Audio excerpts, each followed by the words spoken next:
What's up, FIA racers? Yes, we are back with the FIAs on I think it's round 19 for the manufacturers anyway, but we are here with the nations in the MX-5 Roadster Touring Car.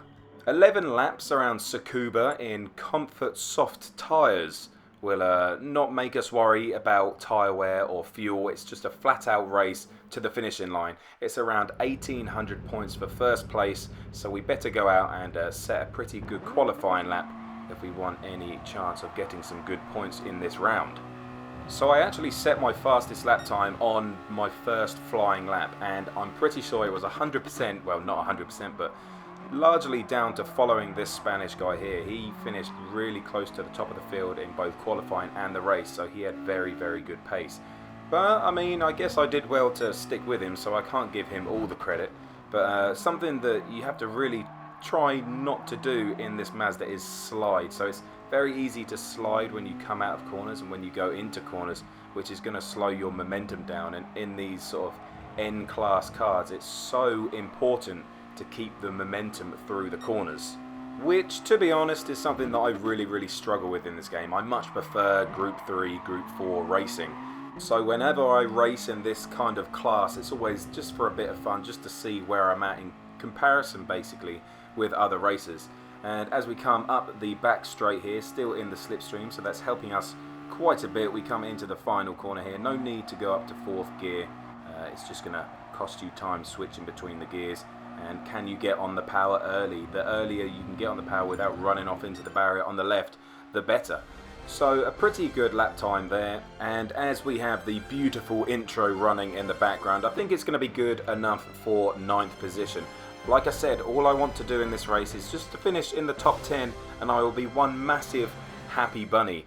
I haven't actually seen this intro before where it sort of pans down, just what we're going to see right now, as it pans down to the front of the grid. I haven't seen this one before, and I think it's pretty cool anyway, so that's why I left it in there for you.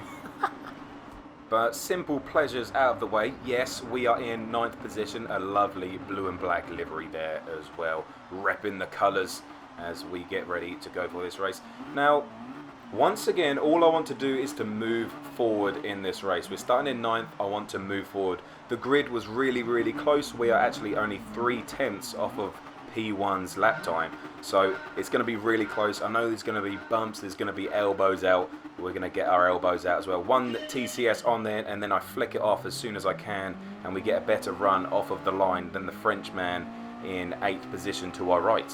Coming into T1 then, we are on the outside of the Frenchman, but we are going to attempt to hold it around. He's going to get held up by the Italian in front of him, so we're going to use that to our advantage and keep the power on for as long as possible. Somehow, gaining SR there, we must have breathed on another car. Trying to look up the inside of the Switzerland player there, the Swiss man, the Swiss driver.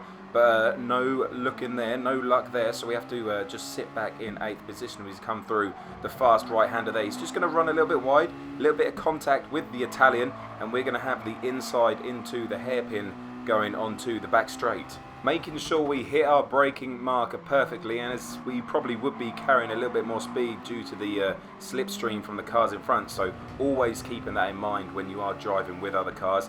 And onto the back straight, that is going to be us up to 7th place. 2 places gained on the first lap is always good, especially for the confidence of the driver who is moving forward. They can then smell blood in the water like a shark and kind of sense that they could go further. They could go further than they thought before. Just checking the brake bias was good, so we're on the rear saving those front tyres, because even though there wasn't much wear, there was still a little bit of wear on the controller. So always plagued by tyre wear are us pad players. Swiss player then got very close on lap 10, so we do go nice and defensive into the corner, playing this very smart, and it's going to be like that for the last 2 laps. So onto the final straight here. You don't see defending very often, and the reason you don't see defending is because people can't accept it, or they can't adapt to you driving in a defensive manner. So obviously I'm going to hug the apex more, which is making me go slower. The reason I'm bringing this up is because you can't drive defensively in daily races. There's just too much pressure, there's too much chaos, there's too much wanting to win from drivers. It just doesn't work. If I'm playing defensive, that means I'm going to be going slower on the apexes of corners, and drivers just don't understand that they're going to be going into the back of me. So I've gone defensive here, and I'm going to be going slower on the apex. Fortunately for me, this Swiss driver is actually smart, and he realizes that I'm going to be going slower than I usually am on the apexes of corners. So he can't go through at his usual speed, so he's going to have to adapt his driving style. Final time around the hairpin then, and I do get a little bit of a slide on, but I positioned my car in such a way that he cannot get that cutback. He went wide to try and get that late apex cutback that I've talked about so much in my recent videos, but because the space wasn't there, because I'd positioned my car so defensively, there was nothing that he could do. And once again, coming through this final corner, I'm just going to do exactly the same. I'm going to place my car on the inside of the corner so there is nowhere for him to go.